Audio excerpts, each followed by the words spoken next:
Okay, there are problems from last time, all right, content problems. After conferring with and exchanging email with Jennifer and Rick and talking to Alva this morning, I see that I got things sort of off course at the end of the lecture last time when I was talking about attention. So I always thought it's a good idea to repent at least 10% of your previous lecture, but so we get an opportunity to do that because I do want to straighten out what I got wrong. Then once I get it straight, but once I straighten out what I've got wrong, I want to talk about what his story about attention is, and then that leads to the issue of realism and idealism, which I've been told by Jennifer I can't hide from, I have to discuss. So I will discuss it. And that leads finally to a very puzzling passage that I don't understand. If we make it there, we can all try to figure out what I think is probably important. We ought to figure out what it means. In any case, I expect to get up to the phenomenal field part, which luckily we have assigned for the whole week. So I will do it next time if I don't get there this time. All that should be clear. Okay, so let's start with a straightforward quote, which I think I read, but which I now think I misinterpreted somewhat.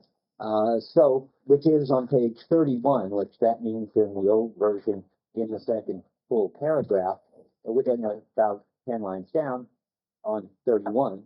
In order to relate it to the life of consciousness, what's it? Attention. Yes. To the life of consciousness, one would have to show how a perception awakens attention, and then how attention develops and enriches it. You could use that as an epigraph for the whole attention chapter and what I want to try to talk about today. It's got two important components.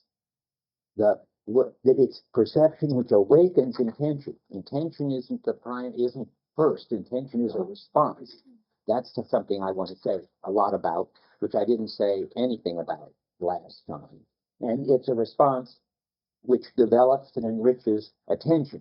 That I said a lot about last time at the end, and everything I said about it it's not exactly wrong. It was just premature and sort of off the track that he was on. So the basic idea, before I get into the details, is that the normal attention, which he calls secondary attention, because he wants to talk about a more basic kind of attention, but normal attention is drawn to something which attracts us because we're interested or because it's just a bright thing or whatever.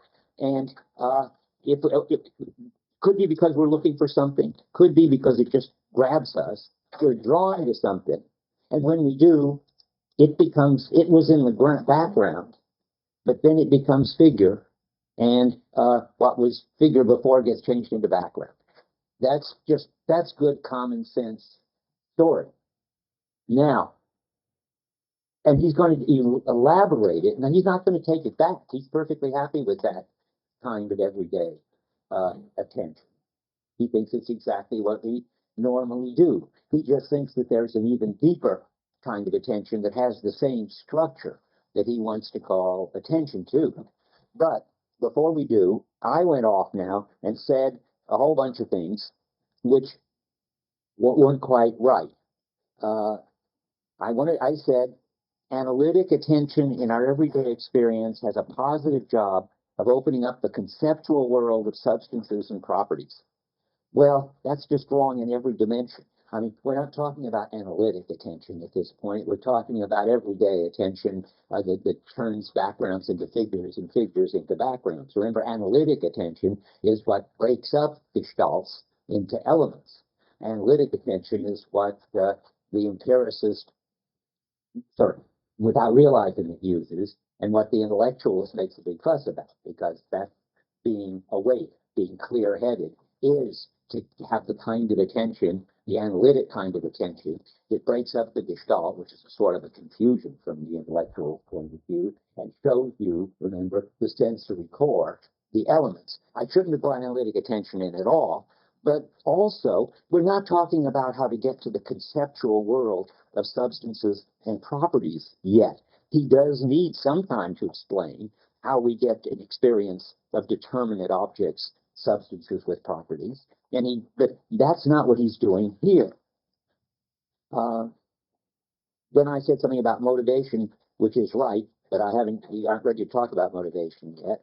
And I said that the true theory of attention doesn't think of attention as neutral, and that's right. It doesn't think of attention as having the job of breaking up gestalt, that's for sure. But then I said the true role of attention is to focus on the figure in such a way as to give us a determinate, stable world.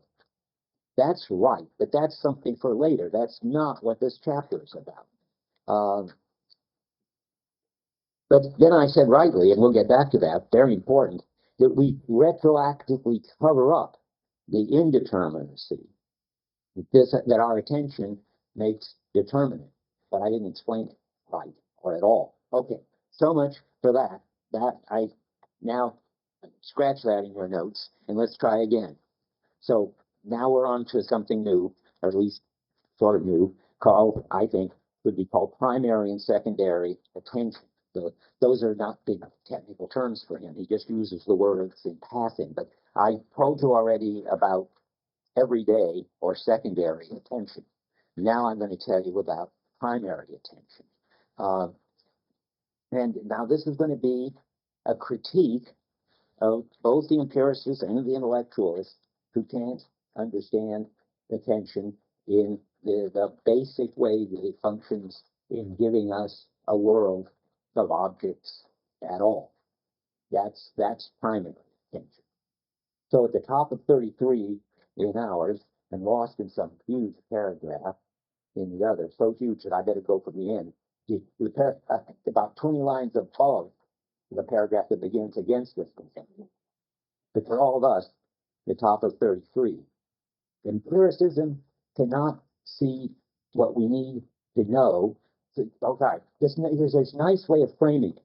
He's going to tell us that, he tells it over and over. Remember, I said he's always arguing with the dialectic. Empiricism can't see it. Intellectualism can't see it. There's a third thing that everybody's missed in the whole history of philosophy, that Gestaltist sort of sees, and he sees finally right, all of which is true, I think. But so here we go. Empiricism cannot see that we need to know what we're looking for. Otherwise, we would not be looking for it. That means empiricism thinks we've just got these clear impressions, and that's that. And he's trying to set up the idea that there's something leading us to make our experience more and more determinate. That there's something indeterminate calling on us to make it determinate. He thinks that's the only way you can understand this puzzle that goes back to Lavina. How in the world you could be trying to find something? Well, only if it's somehow there in some indeterminate way and calling you to make it determinate. That's in the back of his mind. And then you read again. So, but empiricism can't see that because empiricism doesn't see that we need to know what we're looking for. Otherwise, we'd not be looking for it. That is, it doesn't see that we're sort of seeking something. And intellectualism fails to see that we need to be ignorant of what we're looking for, or equally, again, we shouldn't be searching. So, that is, we're seeking something, we don't know clearly and determinately what, but we know that we've got some sense that there's something there to find and that we're being called to find it. They are in agreement that neither can grasp consciousness in the act of learning.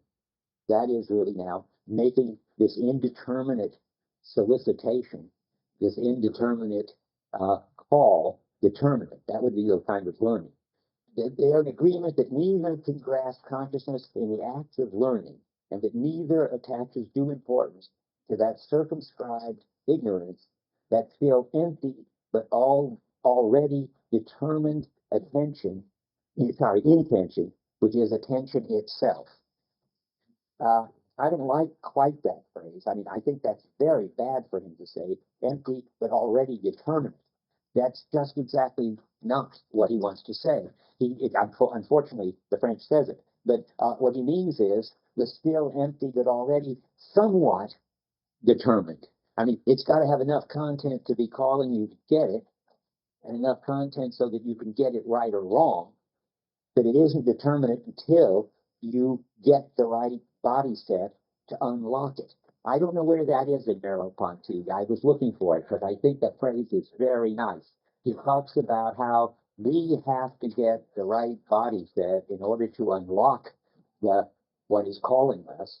And when we do, it becomes determinate as the experience of some object. But until we do, we wait, so I want to see how to put that. Until we do, you don't want to call it or the set determinate. They get determinate together when you finally unlock the object. Then you are set to say it becomes a house. Well, say it becomes the trees. That's his example. The trees and the ship. That's a kind of problem to unlock. It's a kind of tension that needs to be resolved. And then as you walk closer, it falls into place. And on the side of the object, you get a determinate object's mass and tree. And on the side of me, I get a clear determinate set that I can now go up and feed trees and ships or get on ships or whatever I'm set to do. So all I would say is it's not already an empty but already determinate intention. You've got to say an empty but already determinable intention. That would be a good way to put it. I have to go back and look at the French again. Maybe it said that and I missed it. Wouldn't that be nice? Because otherwise it's nonsense. Everybody, yeah. The same one about what? Empty of what? Well, empty of determinateness. That's just another way. That's all he means there. It's not got, my set has not got any specific determinable expectations yet. And the object, think of the trees and mass, which aren't trees and mass yet, but just this tension like a storm on the horizon waiting to break, as he puts it. That's empty in the sense that you can't say yet mass and trees, but it's not completely empty because then we'd be back and you wouldn't be looking for something. He's trying to find this middle thing, remember, which is got to be determinate enough to trying to get a grip on it, but not determined enough for you to get a grip on it. And on your side, you're making it determinate enough you're trying to get a determinate grip on it, but you haven't yet. And that's this business of seeking, and you have to have some sense that there's something there to get a grip on, and you have to have some sense that you haven't got a grip on it. They think always about the trees and the mass. That's what that helps. Good. Terrific. Everything else okay? Then let's see where we are. So he's got that story to tell there, and he's got it almost right. Oh, I wanted to write on here with my pen. Check the French again. He's so long-handed. Write in the determinable. I'll see if I can make it come out of French. Okay. Now, there's a whole lot. This is what I was discussing with Alva this morning. You want to come in? More auditors, get up, please. I'll find you and throw you out of the course if you take up seats with people who need to come in. It's not a good idea for people to be out in the hall. But, okay, here we go. So the issue is, so I don't just copy what's out there. That would be a prejudice of the world. We're talking about when I get the right grip to unlock it. That's already says I'm not copying what's out there, and I'm not creating it either. Now the first qualification. I mean, part of the trouble with this lecture, unfortunately, somebody take that seat. Some poor person was giving it up for you to be able to sit and take notes. And another, if anybody wants to sit and take notes, nobody. People taking the course. Auditors are giving up seats for people who can come and take notes on what's going on. Okay, the next, before you say anything, that not only do I have to try to fix that statement determined, but I have to try to fix all through what's coming next, the use of the word creation. Because I think the basic point is you're not creating, at least you're not creating ex nihilo anything. And he has another word, which is much the right word, articulating. That is, you are making determinate. You are bringing into focus. When you bring something into focus and make it determinate, you don't create it. That is just not the sensible way of talking. But he's very sloppily using articulating, creating, and another word, constituting, as if somehow we knew what they meant, or he knew what they meant, or they meant the same thing sometimes, and sometimes they don't mean the same thing.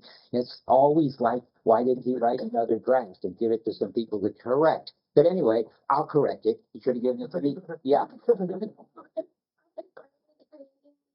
What?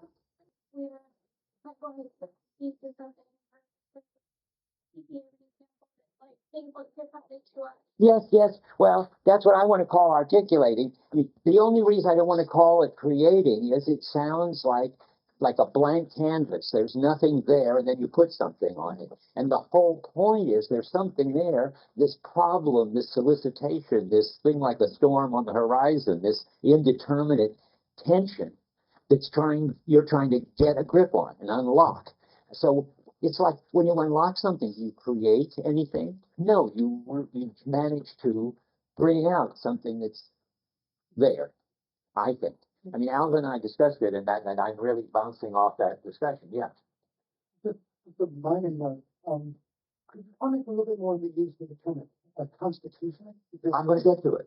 Yeah. Okay. When he comes around pretty soon. Okay, but I can say something right now.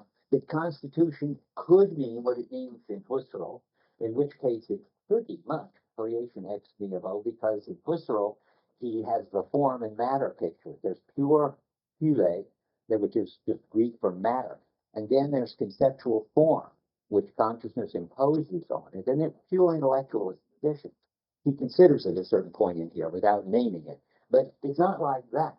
The hyle doesn't have enough solicitation, it's too indeterminate. And and that kind of constitution is not the kind he wants. And since Husserl's sort of the one who put the word constitution into the ballgame, I think he shouldn't use it. And when he does talk about constitution, he usually talks about this intellectualist kind of view. Is there a Kantian understanding of constitution? Yeah, it would be very much like Husserl's. There only in Kant. I don't know. Does Kant use the word constitution? Anybody know? Now that I think of it, I'm not sure he does, because the forms of sensibility, space and time, don't constitute anything. They just form it, and then we put the categories on it. If anything is constitution in Kant, it's putting the categories on the manifold of sensibility, which has already got a sort of structure. I think we shouldn't go into Kant. But if anybody knows whether he uses the word constitution, come and tell me or send me an email. I haven't got time to reread the critique of pure reason to find out. And my colleagues who know are all off in Germany right now. Okay. Yeah. He said that attention is an empty but already determined intention. Yeah, that's what he says. Yeah, I don't like it. But why you read it back to me? Well, by intention, willful engagement. No. No, he means directedness, exactly. And it isn't even a propositional representational kind of directedness. It's just directed toward lowering the confusion, resolving the tension. It doesn't know what it's directed for, in the sense it has no goal, unless that's a goal. That's a very peculiar kind of goal. It doesn't have a representation of what would count as something specific that would count as success. It has a kind of, it is built into it that success will be resolving the tension and getting something determinate. And in that sense, it's intentional, because it has. I was talking with John Searle for an hour yesterday, so I'm sort of falling into Searlean talk, which is fine. For here, that's why it's intentional, because it can succeed or fail. You could just throw yourself into the confusion and never get out again. I mean, it would never take shape. Maybe, and so, okay, so there is a kind of intentionality involved, but it's not representational, propositional intentionality. Okay, so much for that. You see, is that okay? You're still worried. Okay, there is the empty but already determinable tendency. How's that? directedness thing. Or directedness. Yeah, why not directedness? So there is the empty. Let's do, what do we do with empty? The blank, does that help any? Well, no, it doesn't help any. It has to be there, the indeterminate, but already determinable. Yeah, let's rewrite it all together.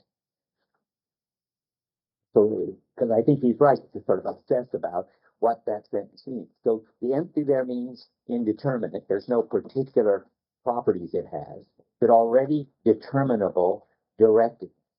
If we tried to rewrite every sentence like this, we'd never get past the beginning of the book, but it helps to rewrite one now and then. A pretty important one. Yeah.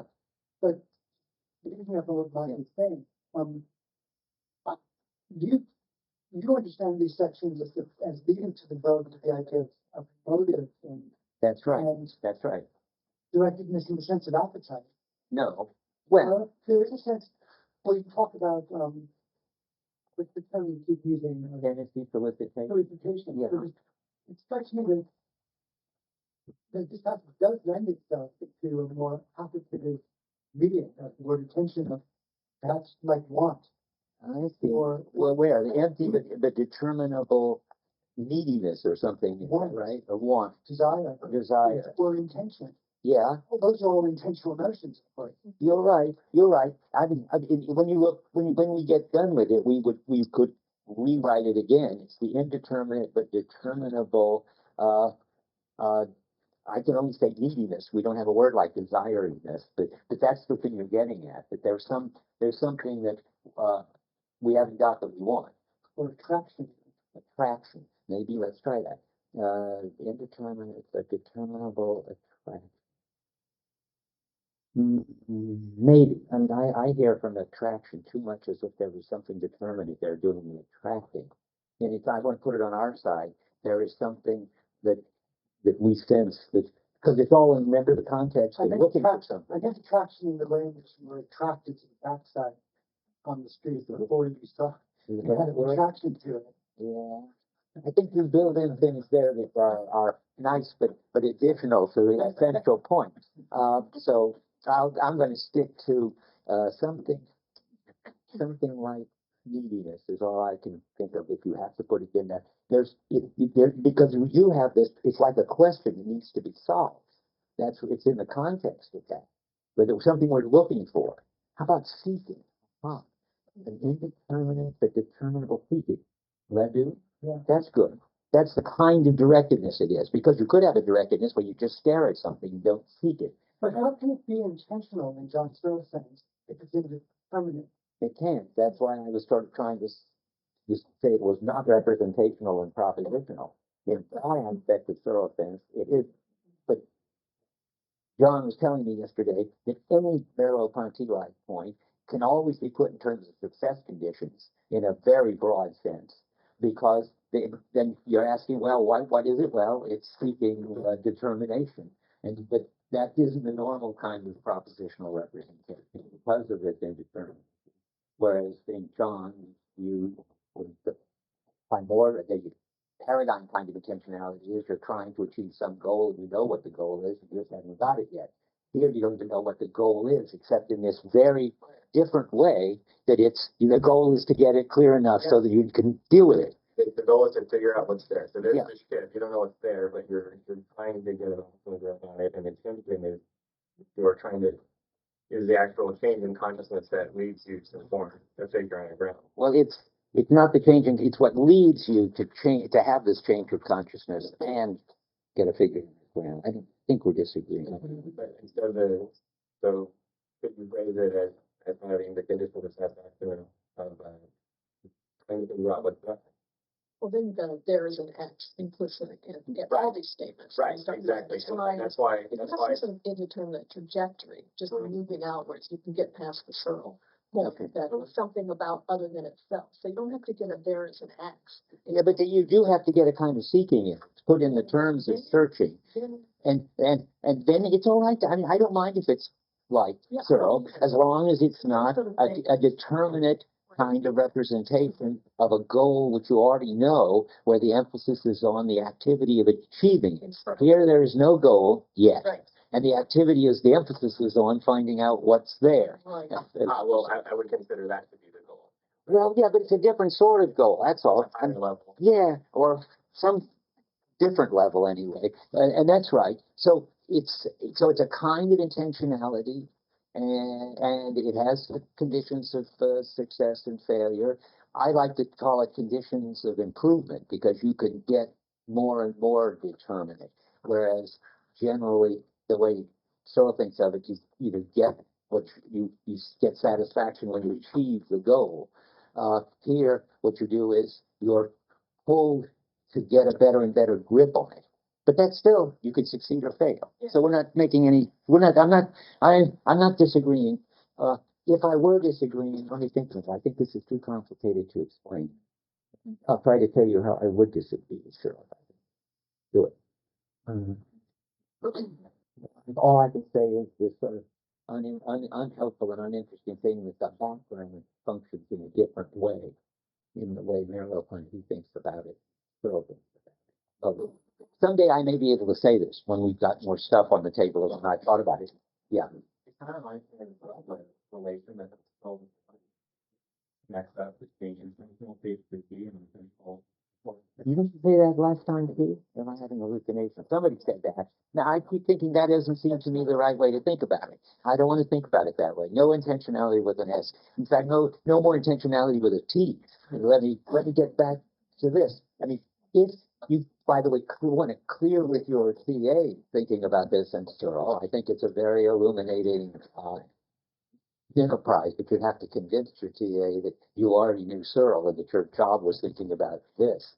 And you'd have to take sort of the Searle views for granted while explaining these. Yeah. No, there is, because like you find attention a particular kind of intention, and we're going to talk about intentionality like T, right?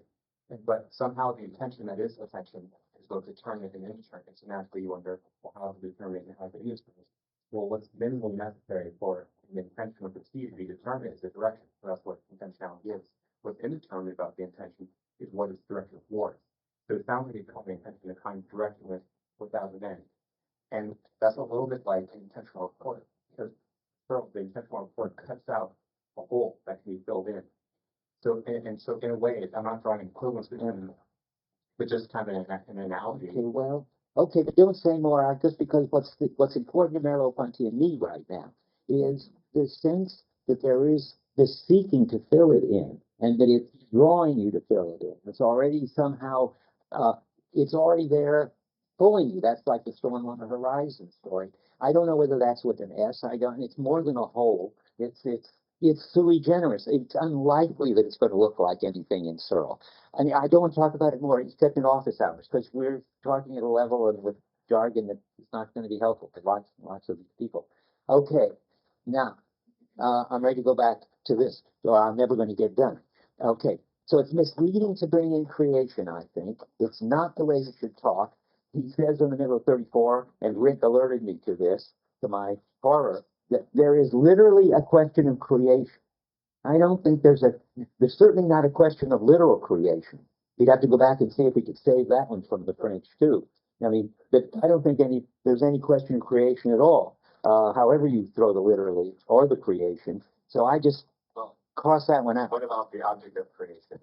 There is no object of Well, creation. that's why there's this included thing high up in the book that talks about the first operation of attention is then to create for itself a field. So that's kind of different from creating an object. I mean, God would maybe create an object.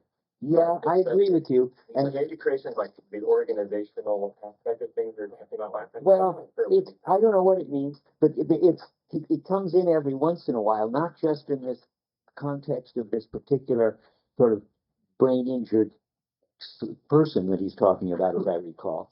Yeah, but let's. I mean, never mind how it happens. I mean, every time you see it, I think it can be cashed out as articulation, and so why not? Okay, let's do it. Good. Okay, let's do it. So my body responds. The context is child acquiring color. Well, not here yet, is it? That's the next time it's not doing it. At the bottom of the page. Well, it's a continuation of that thought. No, there's this person who can't locate on their body. So he says, He says there's literally a question of creation. For example. Okay, now he's doing this. Okay. Okay, now he's to the child. And the child, Not articulation. the world, as he says about the colors for the child's world, that they were indeterminate, which is interesting. I mean, he doesn't say the child's world has no color. He's trying to do his thing again. That the indeterminate on our thing is 5 lines from the bottom. It's a world in which colors were indeterminate. That is, again, a child's world has a kind of pull to color, but it can't get color yet. And eventually, and it gets pulled into sort of distinguishing red, what warm and cold, and then it gets maybe 3 or 4 colors, and finally, this indeterminacy gets completely made determinate, and the child gets the colors. But it didn't create the colors. It didn't even create, or the possibility of color even. I mean, that's all given. What he needs, what the child needs, in my jargon, and which is Merleau-Ponty's, but I can't find it, is to unlock the color. It's the color for the child is like the rabbit in the woods in one of those puzzles. I mean, something's in there. Something's trying to get out and become clear. I don't know yet. And then one day, aha, I see the rabbit in the trees. Jennifer and then Rick, yeah. Resolution of tension. I mean, there you don't really have it. With the rabbit in the trees. All of, making up the colors, you just, there's a given tension, but that's not intentional in any kind of sense.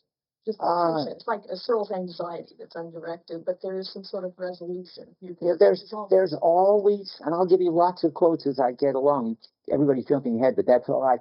This has got to do with motivation. There's always motivation, and motivation is always a pull to get something that you haven't got, but which you already sense is there and which you need, and that's it. And that's why I talk that way.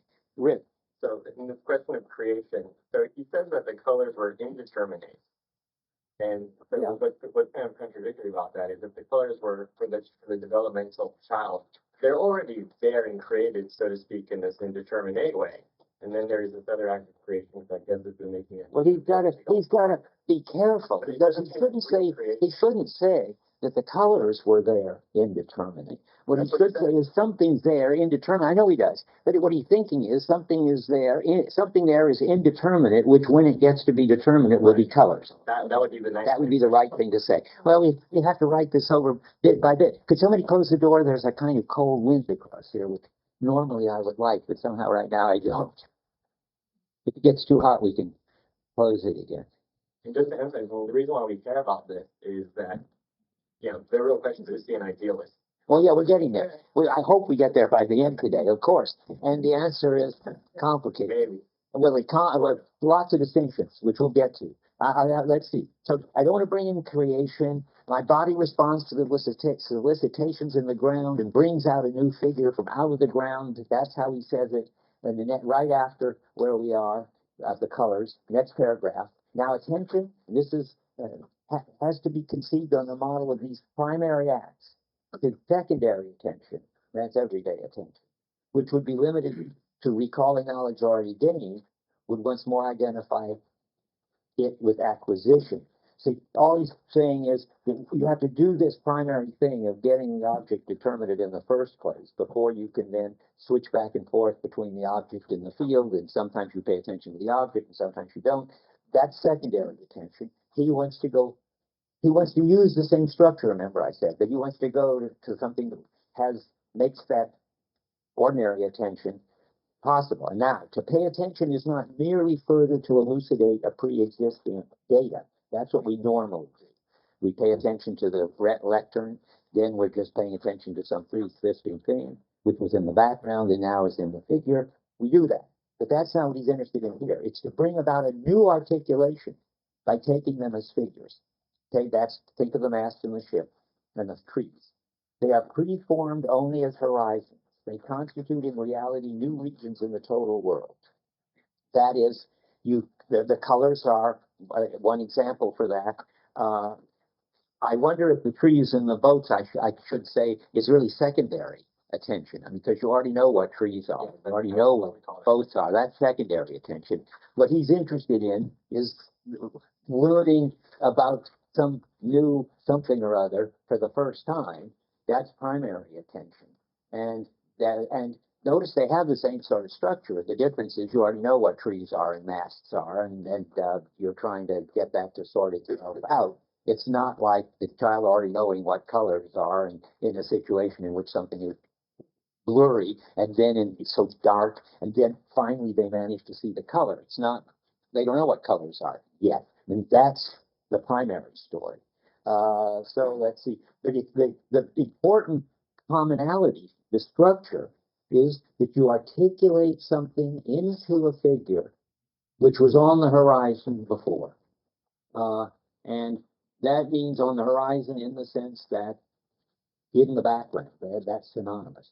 And in the background means there was already a sense that something was needing to be made determinate.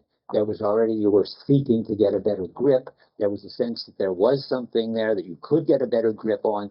That's all in it, I think. Okay? Yeah. So my body responds and so forth.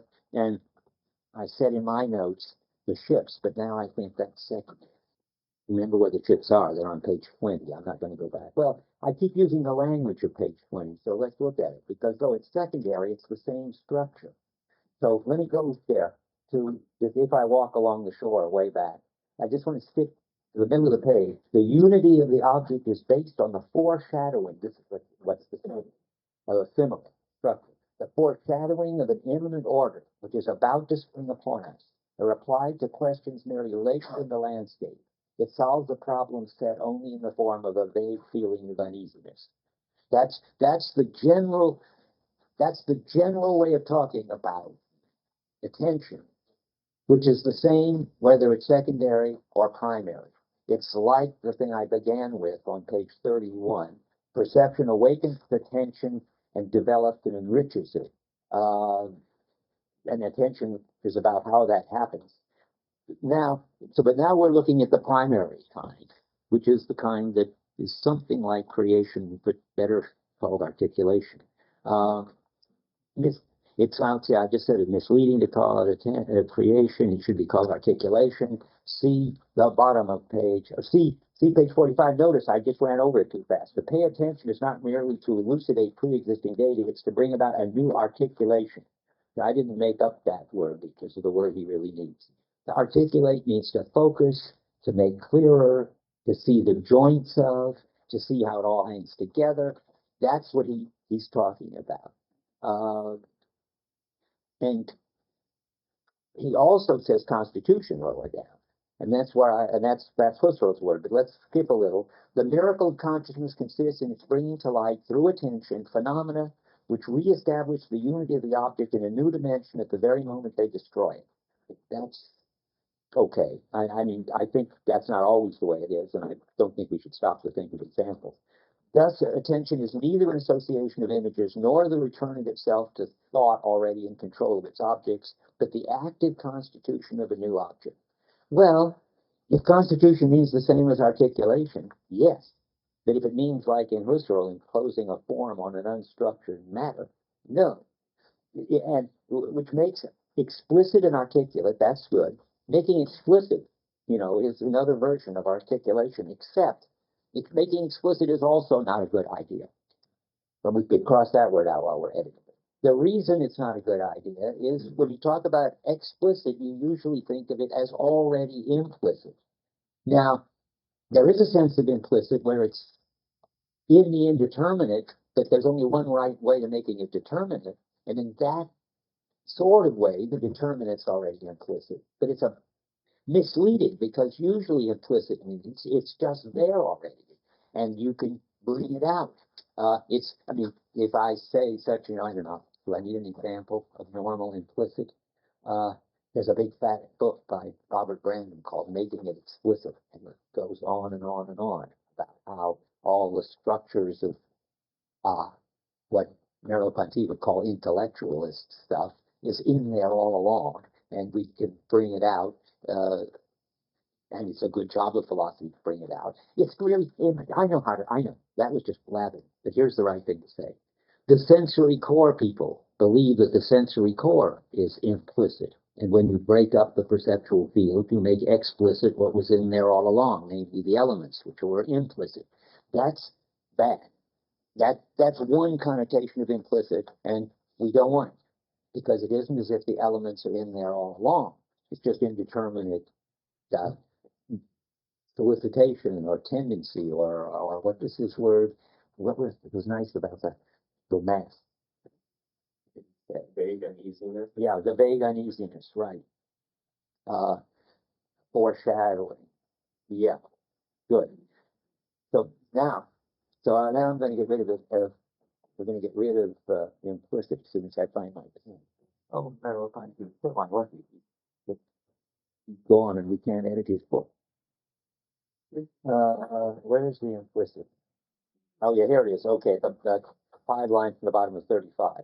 But the active constitution of a new object, which makes explicit, no, which makes articulate what was until then presented as no more than an indeterminate horizon. Indeterminate horizon, equal ground. That's just, he can use them interchangeably. So articulation isn't copying, it isn't creating. Now we get to the next important move, which has sort of been guiding my discussion. He really wants to introduce the idea of motivation. And a motivation isn't a cause, and it isn't a reason. Causes and reasons come from the world of determinateness. That is, sensations can input from the world can cause sensations, and reasons can cause me to act in a certain way. They are all they are determinate. But what he's talking about, which is again these vague uneasiness, the vague solicitation, that's what he wants to call motivation. That's not determinate. Let's see where that is. At the bottom of page. I'm right where I was. At the same time as it sets attention in motion, the object is at every moment recaptured and placed once more in a state of dependence on it. It gives rise to the knowledge-bringing event, which is to transform it, which by means of the still ambiguous meaning which is required that event to clarify. By the way, I think if you say transform, you don't mean the same as create. I mean, then that's another way to say creation's a bad word if what you're talking about is transformation. Articulation is a transformation. It is, therefore, the motive and not the cause of the event. Okay, there he slips in the word motive, and now we have to figure out what that is. Well, it's a crucial notion in Merleau-Ponty because we are constantly taking what is indeterminate in our experience and making it determinate. And we're doing that because we are called to do it. That's solicited talk and so forth. And motive is my response to this kind of indeterminacy calling me to get a body set that will make it determinate. A motive is this pull to unlocking it.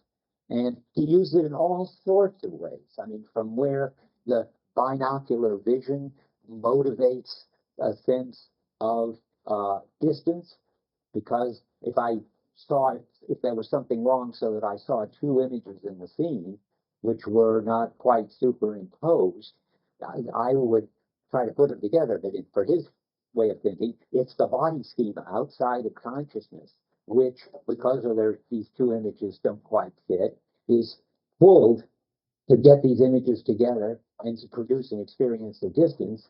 That's the way he's going to use the term motive. Motive, it takes the place for him of all kinds of intellectualist, unconscious thinking, processing. These 2 images are this far apart. The object would have to be that far away if for my 2 eyes the image was that far apart, and therefore I now see the object as a certain distance. That's the view he doesn't want. He just wants to say the visual field is unstable, and then the object finds a certain distance and sits there, and that is the motive has done it. It's a way of saying that what he calls the body schema, I'll come to that in, has in it already ways to respond to some unbalances, I guess, in the perceptual field, and get a stable order Another way he puts it at some point about distance is that there's this sort of unstableness about some tree, and then the tree retreats into a certain part of the landscape, which experiences a certain distance from me and settles down. That's because there was a kind of motivation to get that tree where it would be stable, and the visual system does it. And it does it without consciously or unconsciously having a theory about it or doing any calculations. It has its own kind of logic, he says. Okay, I'm going to read you things like that now. I just jumped ahead. Where am I? Just a second. Done by the body schema. Have I got ready for that? Yeah. On 55 in ours. The body schema is introduced in the middle of a long paragraph, endless paragraph. The only clue I can give you other guys is if you see a footnote, structure de comportement 178, then you're in the vicinity. Yeah, but there he just says in passing. It's got to do with the body schema, and I'm not going to. But he's talking about a motive there in italics earlier. But I remember when I set this out that. Well, maybe I can read it to you now. Let's see. What's he talking about? We're in attention and judgment, weren't we before? Same chapter. Oh, Same chapter. 3 or 4 pages from the end of this. He's talking, in fact, about how you see distance here, isn't he? I'm not sure. So when the movements of the body, what's he talking about? He's talking about that example where your eye moves. Oh yeah, right. That's why I didn't want to talk about it, because it's such a weird case. But he introduces the notion of motive in italics, and he mentions the body schema. I want to talk about it, but it's not such a abnormal case, so I'm going to go on. So articulation is it requires a body response, and he spells it out on 56. So let's read from the middle of 56, another huge paragraph. Actually, the same paragraph. The same paragraph. Okay. It's 4 pages long. Paragraph, but see, I mean, you could have a lot of them. Anyway, I don't know. So the object filling up the field did not act on the apparent distance in the relation of cause to effect. Yeah, this is the point I was making this point when I said distance has to do with motivation for them. When the screen is removed, we see remoteness born of the intervening objects. This is the silent language whereby perception communicates with us. Interposed objects in the natural context mean a greater distance. Mean in quotes. I mean, it doesn't got to do with meaning. It's got to do with the fact that they're going to only become stable when you get the put far enough away. It's not, however, a question of connection recognized by objective logic. See, that's the intellectual. We think it's unconscious, normal logic. The logic of constituted truth, that's not it. For there is no reason why a steeple should appear to me to be smaller and further away when I am better able to see in detail the slopes and fields between me and it. That he's giving sort of gestaltist answer to a intellectualist account of how we come to see the tree a certain distance. There is no reason, but there is a motive. It's precisely Gestalt psychology which has brought home to us the tensions, see, I didn't make this up, that run like lines of force across the visual field and the system, own-bodied world, and which breathe into it a secret magic life. Their weird talk of Merleau-Ponty. But the secret magic life is just the way your perceptual system will sort things out in certain distances, will sort things out to have just like trees and masts, and all of this in a secret because it's in your body and you're not conscious of it. Magic because it isn't doing logical calculations and it isn't doing memories of previous impressions that are somehow associated with trees looking like that. It's doing some third thing. It's the visual system doing what Merleau-Ponty thinks visual systems do. Okay. And then he says, I'm not sure I'm ready for it, though. Let me just see. I'm trying to put this in my order. I'm going to read my own stuff for a minute. Attention is my openness to solicitations in the background, which my body responds to by articulating a new figure out of the background. My response is receptive to the solicitation is already there, and that's not news. Okay, I'm ready for 56, where he goes on to criticize the Gestaltists, having just taken over their notion of motivation, skipping down a bit. But when Gestalt psychology, what Gestalt psychology lacks for the adequate expression of these perceptual relationships is a set of new categories. Now that's interesting and a strange thing to say. And but I think this is the transition to idealism. But I want to see where I am now. Yeah. Okay. Now, what do? They lack new categories. Think of this. How many interesting Gestalt categories has Merleau-Ponty used, which are uniquely Gestalt, not intellectualist, not empiricist? And he's asking for new categories. I'm going to list them. He's talked about equilibrium, tension, good form, maximum coherence, field, norm, motive. Even motive is one of theirs. Indeterminacy and solicitations. How many more categories would you want? Those are all new categories, and he's taken them over. I thought this was just plain craziness, but I now think it's not craziness. What he really means is they aren't going to talk about this in the proper idealist language. Which a weird way to say that. The new category that they lack is going to be, for next time, the phenomenal field, the next chapter.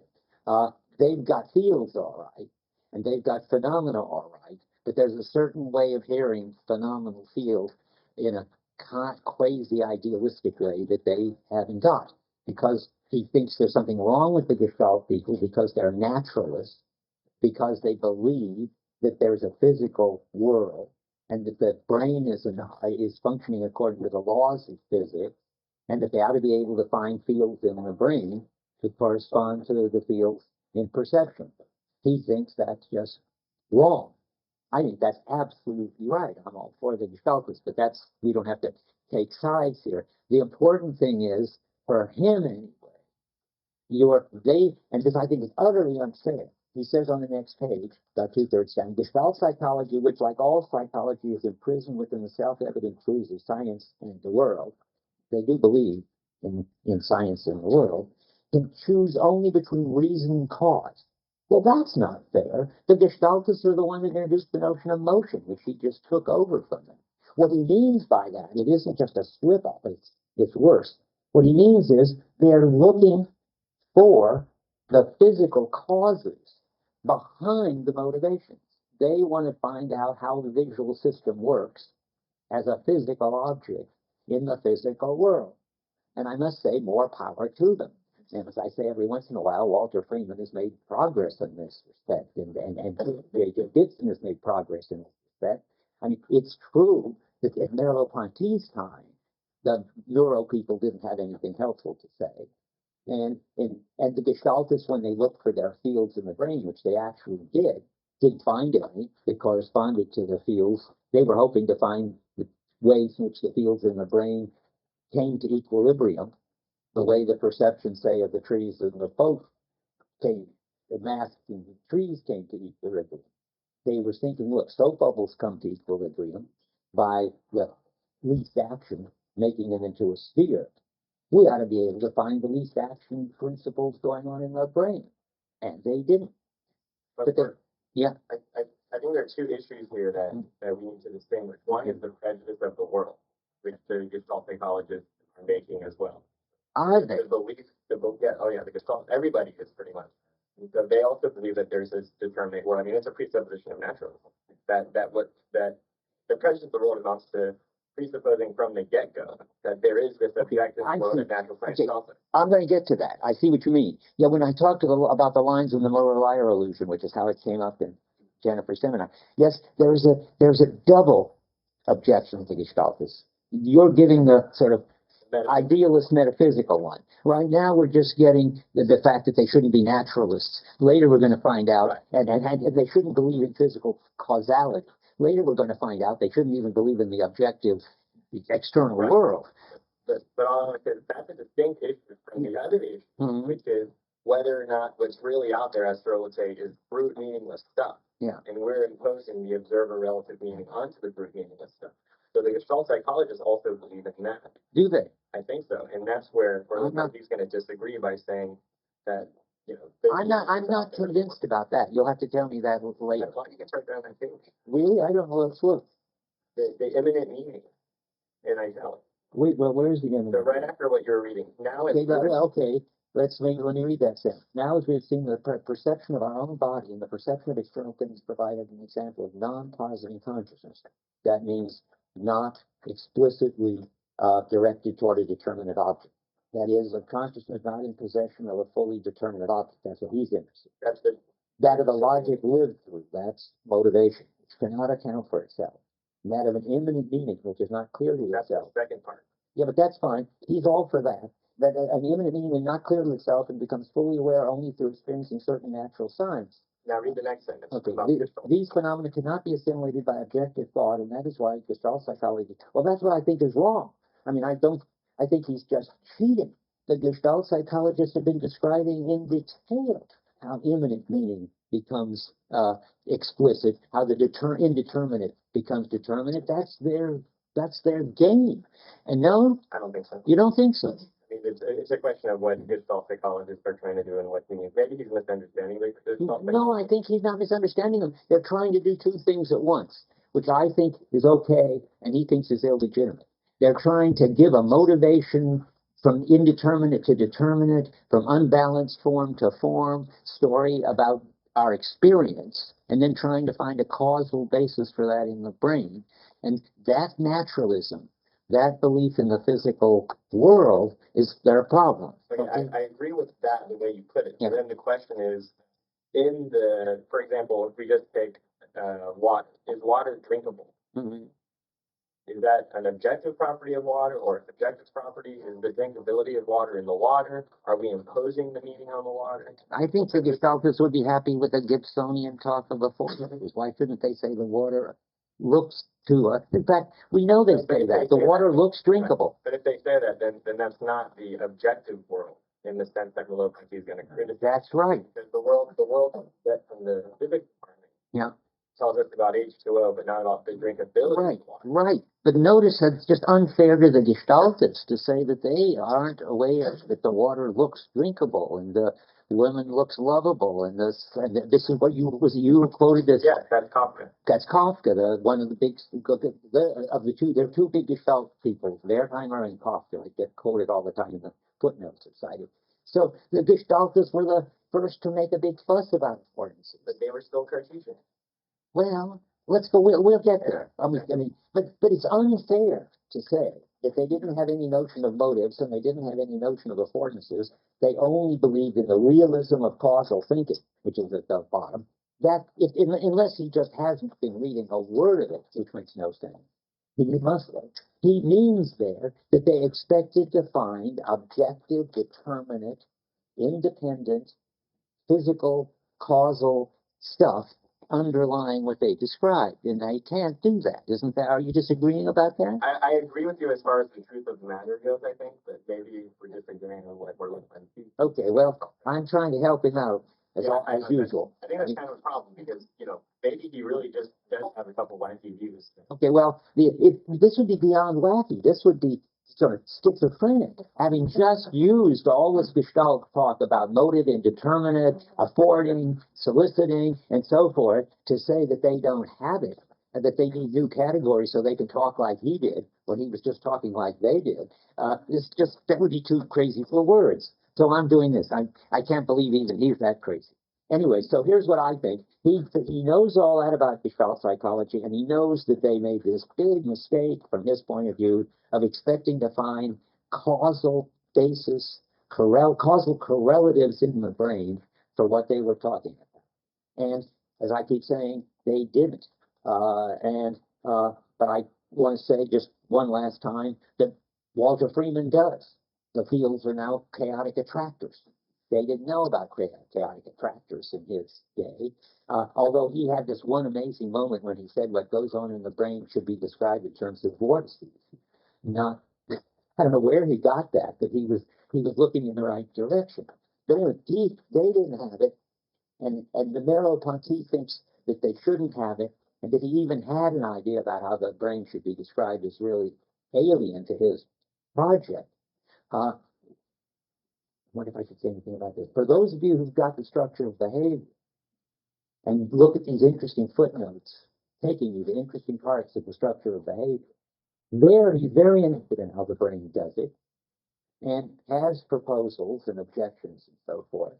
That's because the structure of behavior is written, so to speak, from within a belief in the objective world and science and the brain as a functioning object. It's prior to the move to idealism, which he makes in the Phenomenology of Perception. This isn't a mistake. I mean, he knows that. He first gives, he wants to give the best story that you can give on the level of the objective world and try to figure out how the brain does it, because there do at least seem to be brains seeming to do it. And then, having done that, he wants to make the move we're making right now to saying, of course, that whole idea of a completely determinate objective world with its objective causes underlying our indeterminate behavior with its motivations is a big mistake. And so he goes from the structure of behavior to rethink it philosophically, ontologically, and in a kind of idealism, which is where we are. But it's good to go back and see what goes on in structure behavior, because he has lots of interesting things to say about what's wrong with current brain science in his day, and lots of hints about what it might be better. Yeah. I'm puzzled. Most of the first part of the day was spent trying to make sense of his talk about creation and constitution without attributing to him the belief that the subject actually creates or constitutes. But you're ending now by saying that he is in fact an idealist. So if you accept that he's an idealist, why not just grant that he gets those other things? Good question. No problem. I have 15 minutes to do it. But that's right. And I think we have to. There's a very important distinction. I'll just say it right now, and then I've got to show it. If you don't make the distinction between world and universe, you can't understand anything that I've been saying and he's been saying up to now. And so that's what I'm about to get there. So we got the unfair critique of Gestalter, and then we got their new category. And what he thinks is, now his story is that what are the new categories that he wants, the news? What is the phenomenal field going to tell us? The phenomenal field chapter is going to tell us that the world, the perceptual world, is not determinate ever. That is always, we're always moving to get more determinacy and more of a grip on objects, but there's always more indeterminacy, because whenever you get a figure, there's always a background. And that's the way the world, the objective perceptual world, this world. You can't say objective there, because that. Oh, yes, you can, because I want to say he's an empirical realist like Kant. But he has his own use of the word objective. Oh, and he doesn't like objective. Which is the world in itself. Oh, okay, sorry then. Take back the science. Take back objective then. I would like objective, but let's just call it the shared world that we all experience and agree on. So he says perceived world for that. Okay, That's good. a technical term. Very good. So he's got a view about the perceived world and how it's indeterminate and so forth. And he's got a view, and this is where we have to get now, about how this is always covered up by experience. Only funny, I didn't write down, and now I got a problem where he says that. Well, I'll find it in a minute. Here we are, on page 58. So the idea is now that when we respond to these solicitations, when the body schema responds to the motivation and makes the objects of our experience determinate, we can't help reading back into our experience the idea that that determinate object was there all along and it was determinate all. That's the retroactive illusion. That's the crypto mechanism. That's what he wants to say to all of you who are sitting here and saying, but this is utter nonsense. The world is full of completely determinate objects. Look, there's strike this. Jennifer's beautiful yellow Carmen Dia, orange Carmen Dia out there. They're all as determinate as you could get. And the answer is no, they're not. You just managed to make them determinate, and by focusing your attention on them. In fact, there is a basic indeterminacy in experience. And this is what he's saying at the top of 58. To the degree, and this is in the last paragraph of the chapter, to the degree that the motivated phenomena comes into being, an internal relation to the motivating phenomenon appears. The motivated phenomena is the determinate object. The motivating phenomena is the tension. Hence, instead of the one merely succeeding the other, that is, the tension comes and then the determinate object, the motivated phenomenon, the determinate object, makes the motivating phenomenon explicit and comprehensible, and seems to have pre-existed its own motive. That's a complicated way of putting it. That says it explains why there was a tension and why this was an answer by saying because there was a yellow orange Volkswagen there all along. That is true. And now let me just skip a sentence, and you'll see that this is what's going on. We place beforehand within perception a science constructed upon it, and we lose sight of the original relationship of motivation, in which distance springs into existence ahead of any science. Not from a judgment of the two images, for these are not numerically distinct, but from the phenomenon of the shift from the forces which reside in this rough outline, which are trying to come to rest. I mean, how much more sort of anthropomorphizing of this tension that's there, trying to come to rest, which lead it to the most determinate form possible. So we read that whole story back into the world as we read the result back into the world and think the world is the determinate objects. And it's because they're already determinate that they solicit us to get the key to unlock them. But they are not like that. Their being determinate depends on us. We have to make them determinate. It's related to affordances. I mean,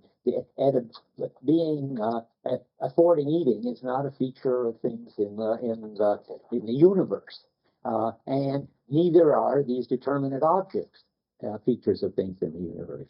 They are. I'm going to show you the quotes in a minute. Features of things in the world.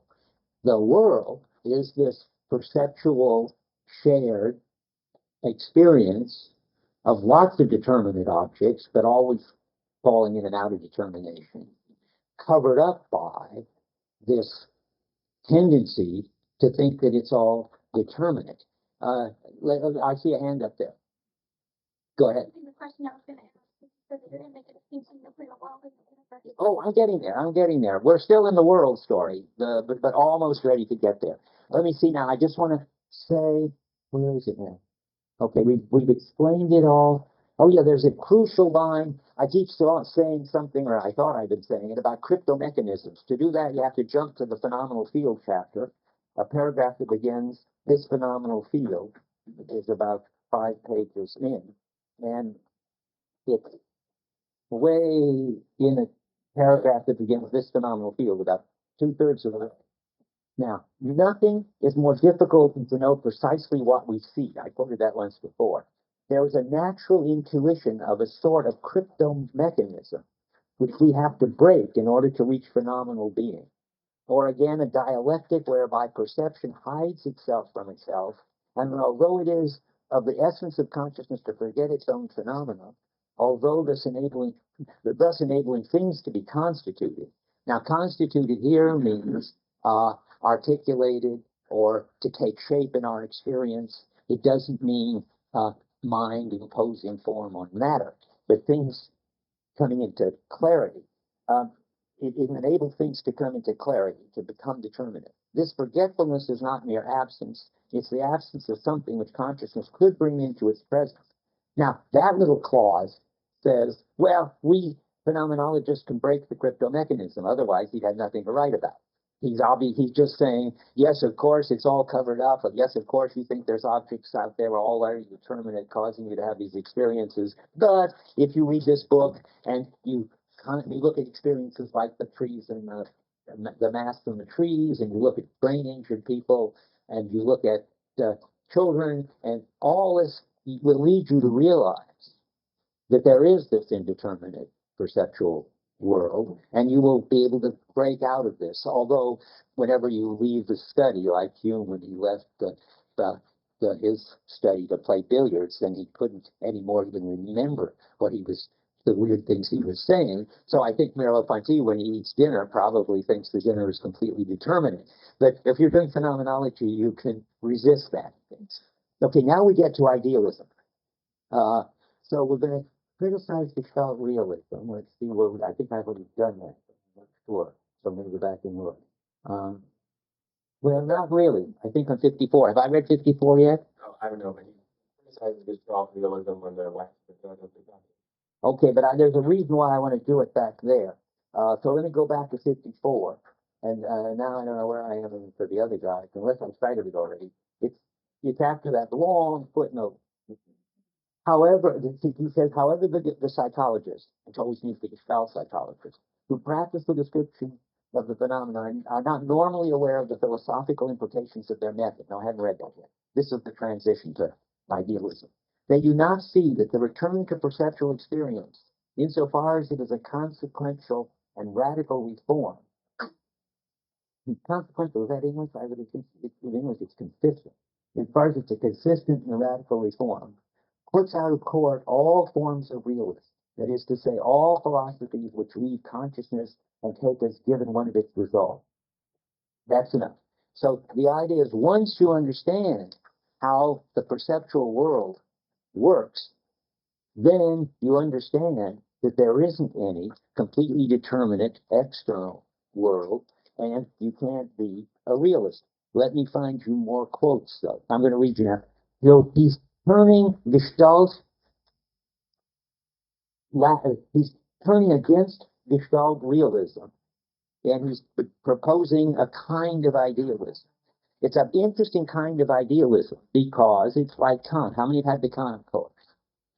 Okay, but remember when Kant says he's an empirical realist and a transcendental idealist. Merleau-Ponty is sort of like that. So you have to draw a little bit different distinctions and boundaries. But Kant says he knows that the public world is public and shared and so forth. It's just that it's only an appearance. He calls it appearances. He calls it phenomena, because it hasn't got the kind of complete objective character that people think it has. If it did, it would lead to terrible antinomies, which I won't go into. So you have to believe that the world is never completed, never completely determinate, but nonetheless, in Kant language, objective. In Merleau-Ponty language, we have to say public, shared, stable, and so forth, or stable, relatively stable. So insofar, so what kind of idealist is he then? Well, he's already a kind of idealist when he says that this is a world of appearances, a phenomenal world, a world that wouldn't have the character if it did have, except for us.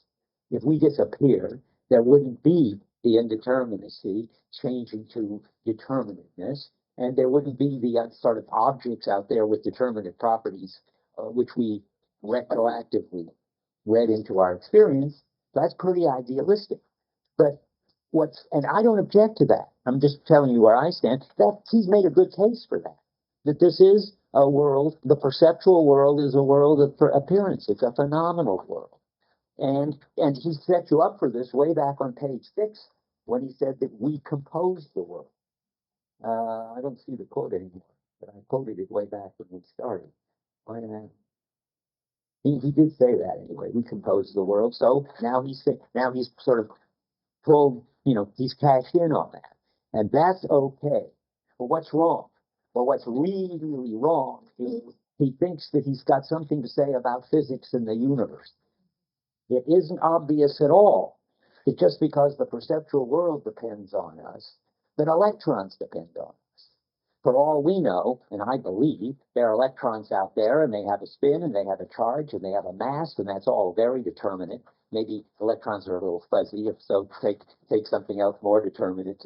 Galaxies are pretty determinate, very determinate, and have a causal history, and so forth. It's just wrong to think that because we could only get to the physical world by starting with the perceptual world and then doing lots of interesting things to it, that the physical world in any way depends on the perceptual world. But that is what he thinks.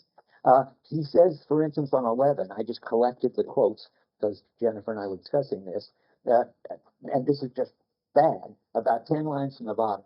The scientist, too, must learn to criticize the idea of an external world in itself. I don't think the scientist needs to learn that at all. I think Merleau-Ponty needs to learn that the access that he's been describing, what I would call access practices. I mean, there's lots that without the perceptual world, we never get access to the external world as it is in itself. But that doesn't prove that there isn't any external world. It just tells how we get access to it. At least that's a possible view. You don't have to believe this realistic. You just have to see that it may, at least I think, makes sense to see that Merleau-Ponty hasn't the right to go from his phenomenalism with this, or let's call it idealism, okay, with respect to the perceptual world, to go to idealism with respect to the universe. It's just a non sequitur. Yeah. Well, there's a way of understanding that sentence. The scientist too must learn to criticize the idea of an external world in itself. Why? What's wrong with that? Well, what makes all of this murky when you talk about it, just because I hear a lot of Heideggerian influences in this, and I just want to call attention to the fact that there's an intermediate position between Merleau-Ponty and I guess the traditional realist view. And I think that's the place where Heidegger occupies. And so, because I don't think you actually believe what you just said about the science. I think you I believe exactly what I said. I don't. That's one of my greatest. Well, this is in one case, so it's the first person deficiency. But I think the case of the external world isn't something that you would agree. Well, I'll put it. I see what you mean. Do you believe that there is an external world, and it's an intelligible question of those? Is there an external world? Do you think that's an intelligible? Well, let's not go into Kantianism. I mean into that. I mean, if external world means that there's an internal world that's corresponding to it, of course, I don't believe it. No Heideggerian does. But the way it's put here, it's sort of innocent, the external world part, I think. You don't think it's innocent? Well, I'll find you other ones then. I mean, yeah. There's another reading of that sentence. Okay, let's find that. Okay, let's go to page 10. 10 in yours. 11 in mine. Okay. Which is just that there is talking about a particular kind of scientist, namely a scientist who is studying perception. And that scientist who studies perception, not electrons, needs to take the lessons of phenomenology. Okay, in that case, you're right. It could be read that way. Then let's read it that way. But then he's still an idealist about science. We'll find another quote. That's I grant you. But it applies to electrons too. But I mean, but that is the important part. Yeah, it's ambiguous the way there. And he certainly correctly means that you don't. That he wants you not to think that you could do a science of the mind using causes and reason. He's not a cognitivist and he's not a behaviorist. And if those are the scientists, they've got it wrong. They have to bring indeterminacy into it and so forth. But he is getting out of this a conclusion that the universe somehow depends on us. And I'll find you where he does it. Well, at the bottom of 28, he talks about, interesting way to put it, which I think is very revealing. He says we have to discover the natural world too, and its mode of existence, which is not to be confused with the scientific object. Now, I take that to be a way of saying we have to discover the shared perceptual world with its trees and animals and everything in it. But we want that. We're not going to deny it. It's a phenomenal world. It's a world of appearances, but it's a natural world too. Nature shows up in the world of appearances. Kant agrees with that. And we want to keep that. But we don't want to confuse it with a scientific object, because if we did, we'd be realists about science, and we don't want to keep that. That's how I read that. Let's go on. The phenomena of the backgrounds continuing under the figure and see under the figure what is exactly. No, that's not going to help him. Let's just stop with that. Yes, time is up. Anyway, but that's exactly how much I wanted to say. And I don't want, if I could help it, to go back into the realism, idealism issue, but it had to be brought up once. Okay. somebody come up and tell me how, if they'll give me the last Tuesday.